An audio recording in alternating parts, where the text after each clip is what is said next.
You would be right. And you might also have the perception of, given the time that Howard was writing, that women might have had very specific roles. And that Howard might have had a perception of women. But luckily, because Howard had a couple of friends that were a bit of a pill, that we do have Howard's exact words of what he thought of women.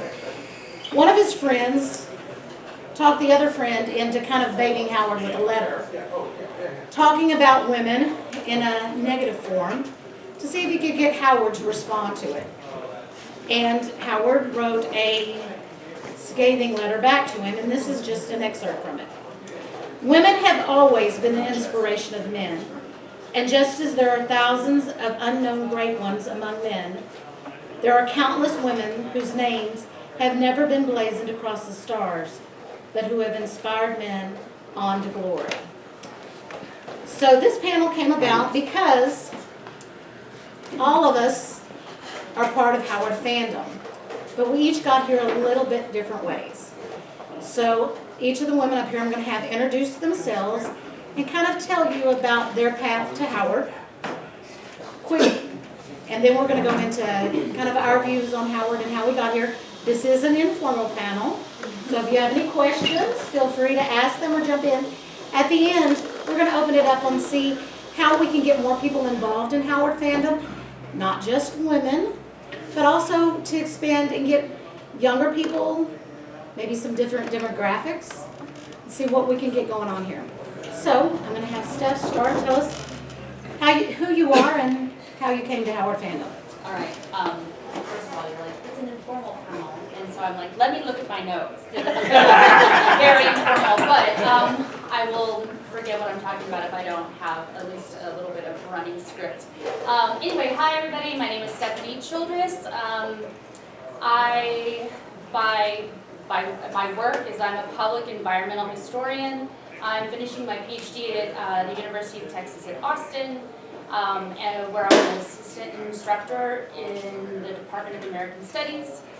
I think I'll have to say up front right away that I'm not necessarily a fan or a scholar of Robert E. Howard, but my work and my writing is based on my experience of growing up in Cross Plains, which is to say that kind of like Howard, but in a lot of different ways.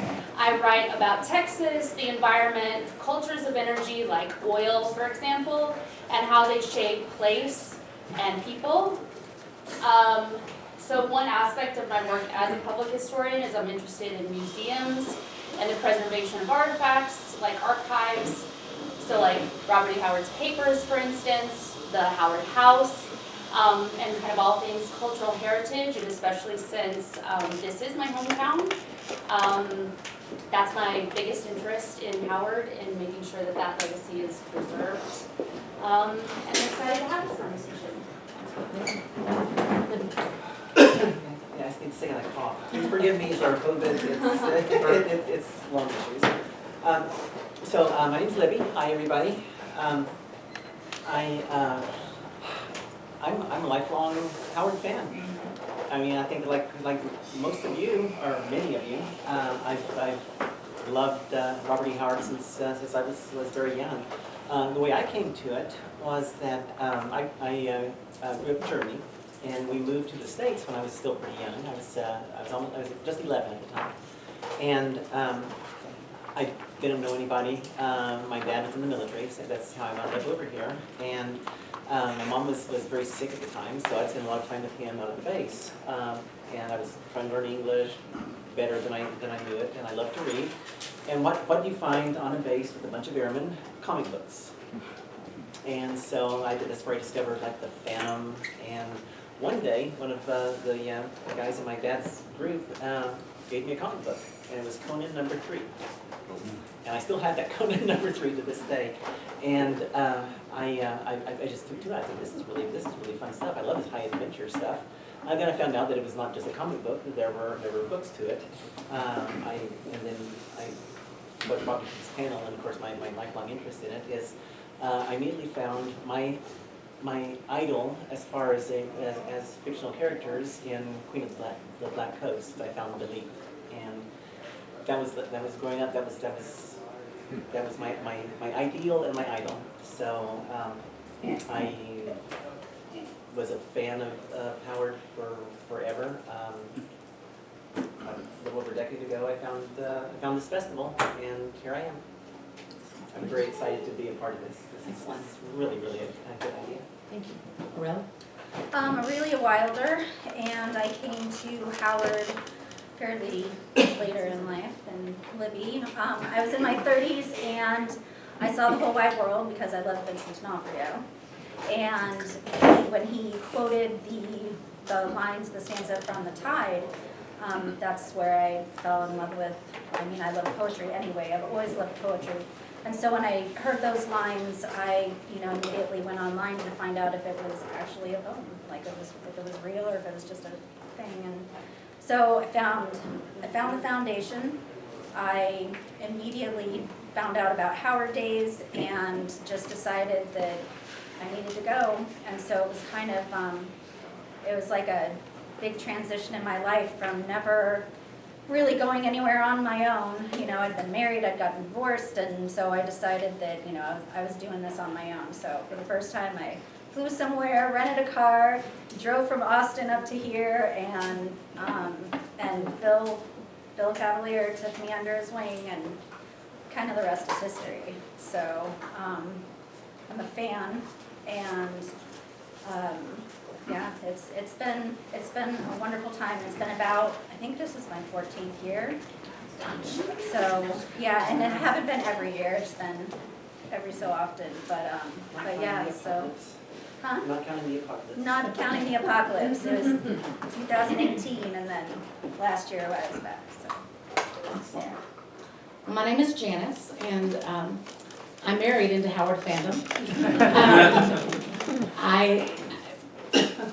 I did read the horror stories of Robert E. Howard, and I love them, but I got, I would say, dunked in the blood, and I've gotten the crash course in Robert E. Howard since dating Mark, and then coming here, and it's been wonderful. I told Mark the first time I was here that he found his tribe, and I have been blessed to have been part of this tribe. This is amazing, and the passion that which people embrace Howard and each other has just been amazing.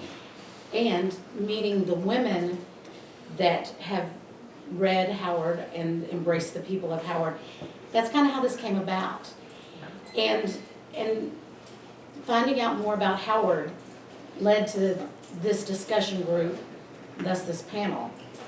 And one of the things that, kind of to get us started about the women in Howard's life, in his personal life, we don't have to ask if they were important or not.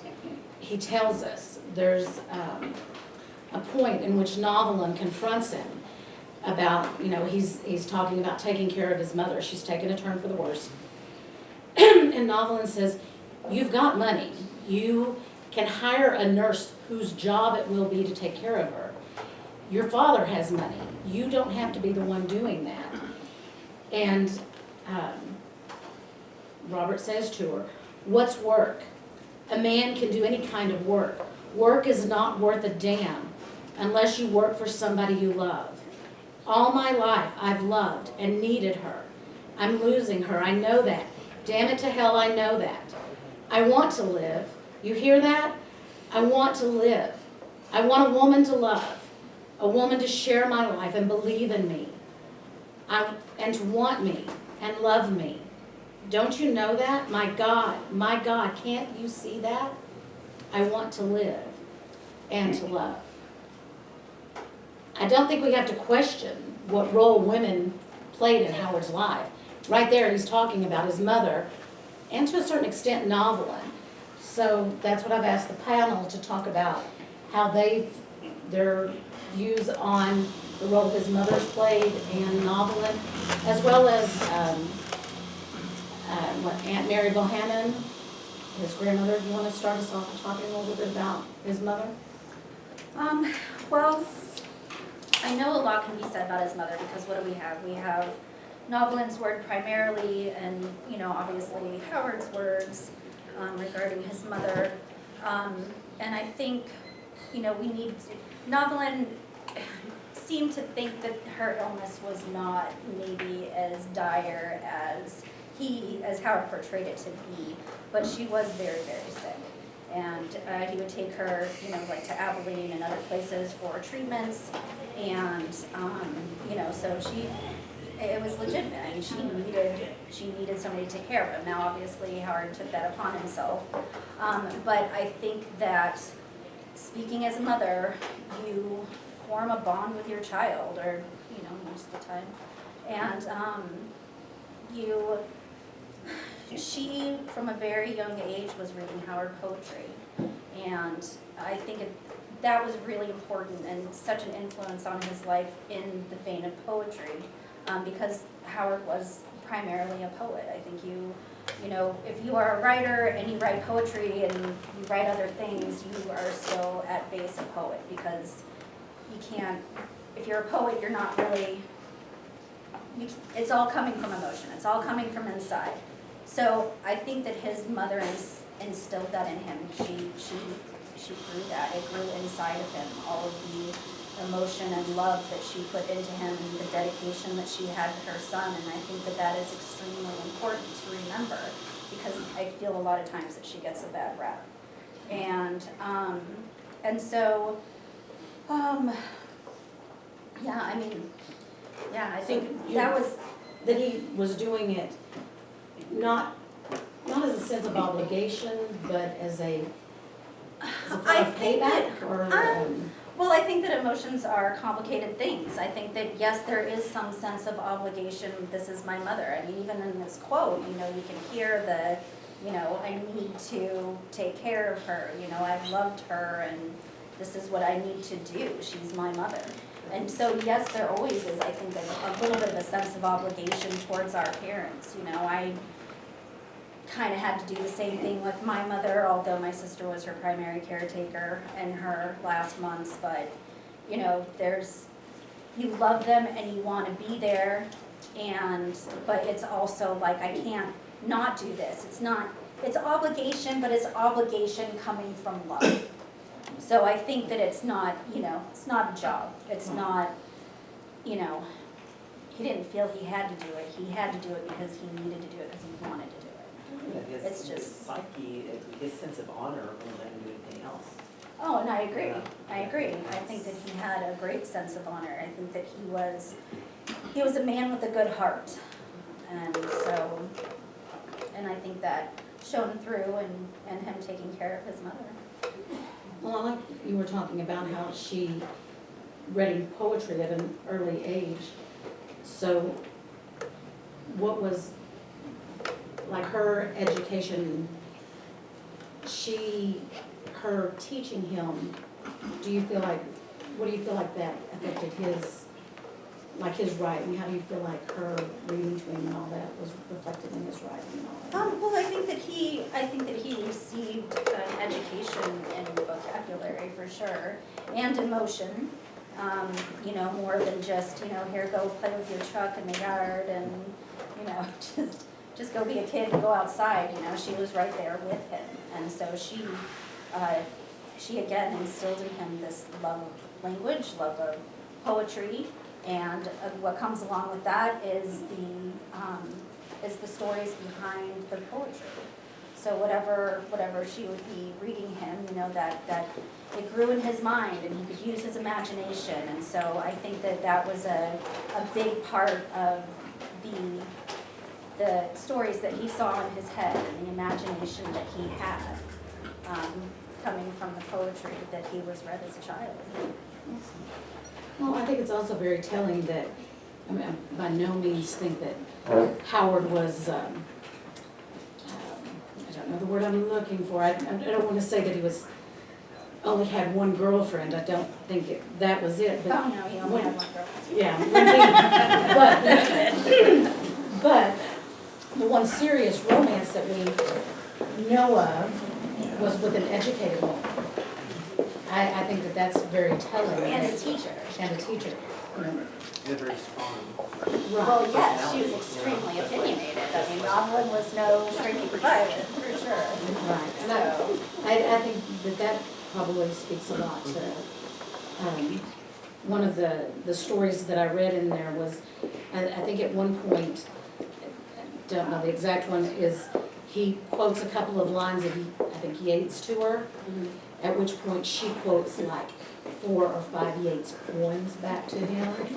So I love the fact that he picked a woman that went toe to toe with him. And I think that says a lot about him as well, is that he was not afraid of a strong woman.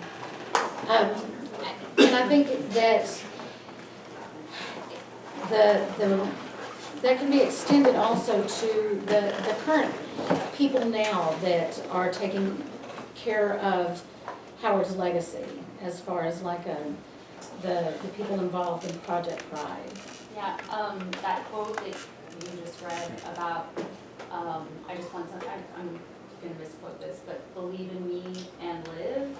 And, I thought about that in 2 ways. Like, growing up here, I felt like there was always like the character of Robert E. Howard around. And I think the first time I went to the Howard House was probably, I don't know, it was like 1990, would that be right? Like when they were renovating, Yeah. there was like a garage sale there, my grandmother would take things there, so I was like a girl, so I was there before it was, a museum, so I don't know, this conversation, my grandmother also was, on the library board. In fact, when you're in the house, there's a picture of Rusty and like some of the other like people who were like here in, I guess, 1989? 86. 86. Well, actually, no, 89 is when they bought the house. So it was like 86 or 89, there's a picture of kind of like the first, what I guess they say the first Howard name, but there's a scared woman in the back. That's my grandmother. And she's like, uh-oh, I've been caught in this picture forever. So I think about like this, so Howard's been like a conversation around, and growing up here, of course, like this life, being alive, and also I think about like the women who have believed in him. I think about kind of these founders of Project Pride, like Billy Ruth Loving, and the legacy of that, Arlene, and so many others. Miss Henke, I don't know her first name is just Mrs. Yeah, so in those ways, I think that even though like in life that might have not been, I think that is what has happened in a lot of ways. And I think that one of the things that I've noticed is that a lot of times we don't, when we talked about doing this panel, there was no pushback at all. There was, yes, you want to do a panel on the women involved. So I think that that's part of it too, is I think that asking to be more involved, I think that the caregivers, I don't know what I'm trying to say with that. What I was going to say is that Project Pride is, there's some involved, it's primarily local women. Like the docents is, Yeah, the docents it's kind of are. the mind. Yeah, exactly, and, you know, they're the caretakers, they're the people that are carrying this forward. They're some of unsung heroes that are maintaining this legacy. And that's something that I think it's important that everybody who comes here recognizes. And I love when you tour the house and they're telling you the stories and you see the love and the care when they tell you the stories. And I think that is one of the things that maybe gets lost in the care of it. But I think that we also get to see the Howard's love of women in his characters. Now granted, very few of them are covered in many clothing. They do tend to be a little scantily clothed, but they tend to be pretty badass women. So, Libby, why don't you tell us a little bit, you talked about the woman that brought you Oh, here. yeah. Why don't you tell us a little? Well, I mean, she's just such an amazing character because, you know, Conan rescued a lot of damsels, you know, but she rescued him. You know, she was and he was her consort rather than The other way around. the other way around. You know, so she was a very unusual character for that time period for stories from that time. Maybe occasionally you'd have some, but it was very unusual. Of course, she was scantily clad. I think all she wore was like some shorts or a girdle. You know, that was about it. But she was, she was a very powerful character. And like I said, that's what stood out to me as someone who's very young at the time. Whenever I read that, this is amazing stuff. And it led me to read more of his stories. And it was kind of interesting because I look at certain literary things that I've come across in my life that have made me who I am today, and I think that's one of them. That's definitely one of them. I like the line in it where she promises him that she'd come back for him Oh yeah. if he ever needed her. She's still in debt, but he was fighting for his life. Yeah. And she was. Yeah. It's an So- amazing story because I was very disappointed in Dino De Laurentiis. I think some people got that one because it was not believed, it was a different character that did that, but I hold a grudge, 45 years, no big deal. I'm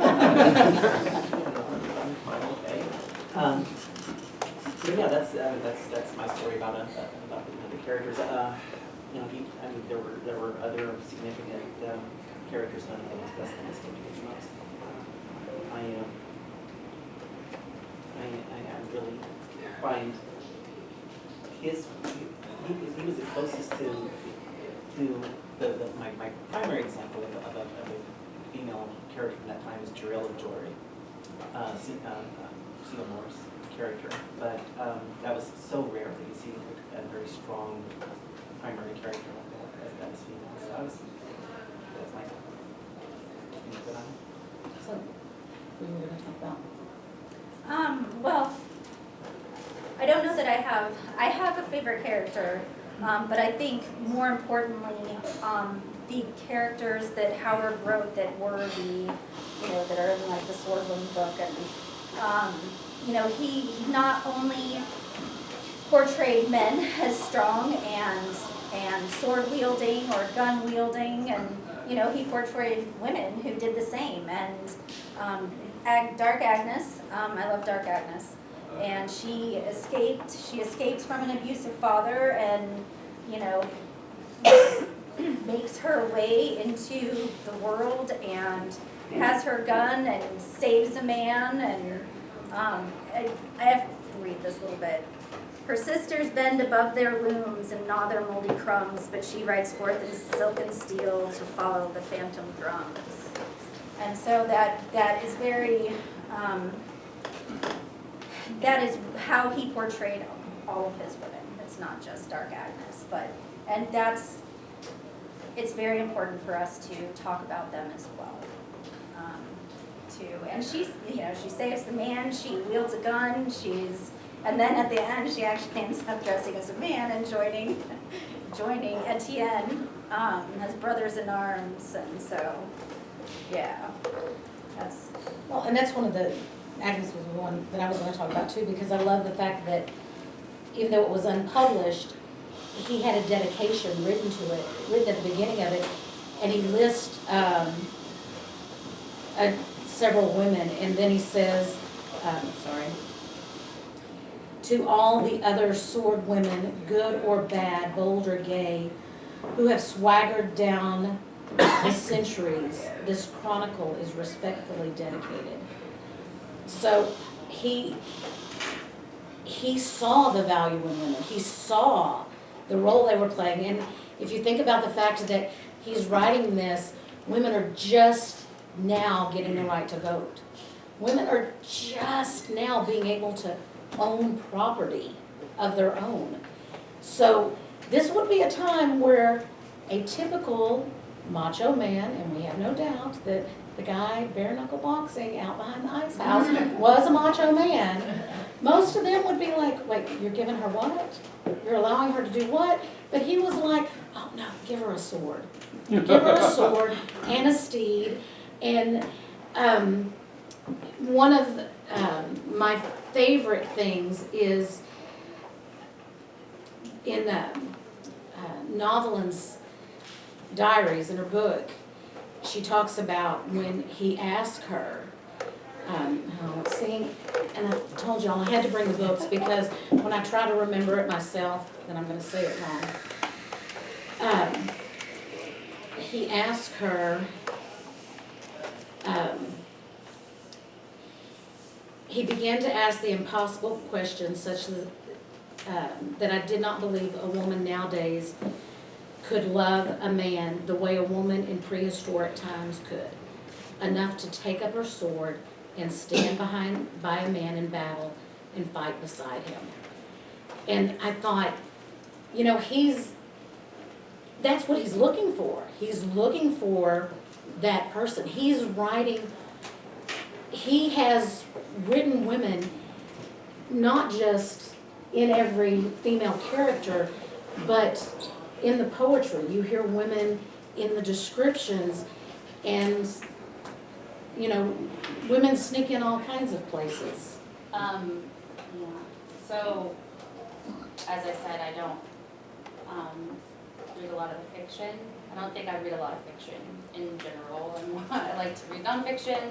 I read a lot of Howard's letters, especially as I was trying to understand the oil boom in the area, as I was like kind of piecing together my research, which is not Cross Plains related necessarily, but it's kind of the area in Texas, or it starts there.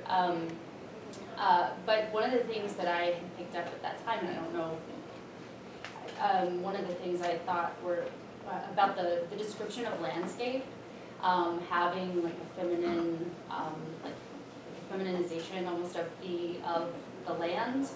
And especially in my mind thinking about like histories of extraction and that being kind of like the masculine, the oil, the drilling in this. And I found a quote, and now realizing on one church property, I don't know if I want to read it, but it is about, you know, like the desire for the snow-plowed mountains, etc. That I just had thought there's a lot in that. Oh, go ahead and read it. Yeah, It can't be worse than the Song of Solomon. You got this. But when the blizzards sweep down, the rolling gray clouds from the high plateaus, misty, gigantic, and fantastic, fold on misty fold, rolled and tattered like gray flowing banners, it is then that the latent instincts of my race stir in me, and I am filled with vague desire for snow-clad mountains, shimmering expanses of blue water, and frosty shores lapped in by icy waves. That was to Lovecraft in 1932. Yeah.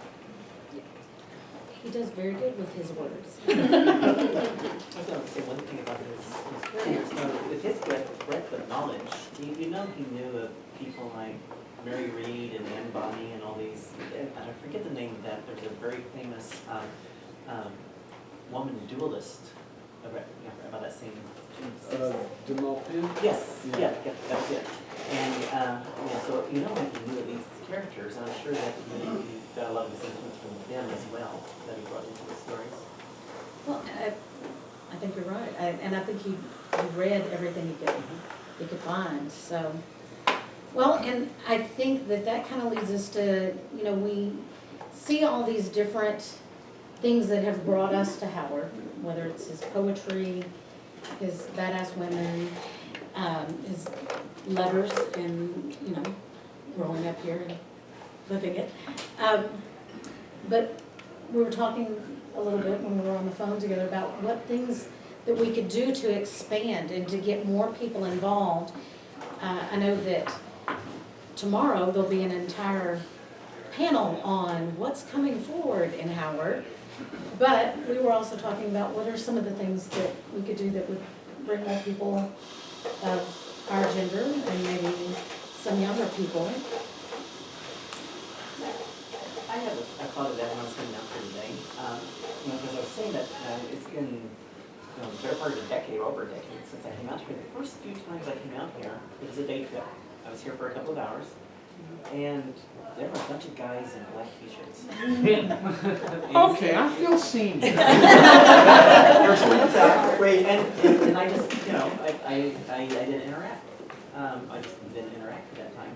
It took a number of years before I, even stayed later into the evening and started talking to people. And I think that, I don't think there's any kind of overt or purposeful exclusion. But I think that there's some kind of theme. There's a theme. I don't know what to call it, but Well, I it think is. if you don't mind, I'm sorry. Yeah. If you can. Men are used to it. Men are used to, okay, this is kind of men's realm, we're gonna be the scholars and we like the fighting and such. And it's not all men, of course, and obviously it's not all women who don't like that stuff. But it's culture. I mean, this is the way that it's been for so long, that's the way it goes. And so it kind of becomes subconscious. You don't even think, and like you said, it's not intentionally, they're not, you guys aren't intentionally trying to exclude us by any means. And I can say, I was welcomed with open arms. It was amazing. I am too. I mean, this is my tribe. And it's amazing. And so I think that, One of the things that kind of was my takeaway was I think some of it is also, as women, sometimes we wait to be asked to participate. Whereas a lot of times, I think that if we ask to participate, they're like, hell yeah, bring it on. Because when we asked to do the panel, they were like, hell yeah, when would you like? Where would you like? I mean, this is the first panel in the coffee shop because I said, I would like to do it at the coffee shop because I would like to be under a fan. There are a lot of things. And the other part is this, the church is very nice, but those chairs are so uncomfortable. But Ceiling fan, got it. so, I have so few asks, but I think a lot of times, and especially because it is something that has been going this way for so long, I think and a lot of times, if it is something that is being driven right now by men, I don't think they want to delegate to women because sometimes it's like, it doesn't want to look like, hey babe, go get me a beer. I know that there's that fear of it looking like that. So I think, he would never say that. Sorry. But I feel like from now on, we start asking, hey. Yeah, and I think that, just to add to this, there was something that I had noticed whenever I first started actually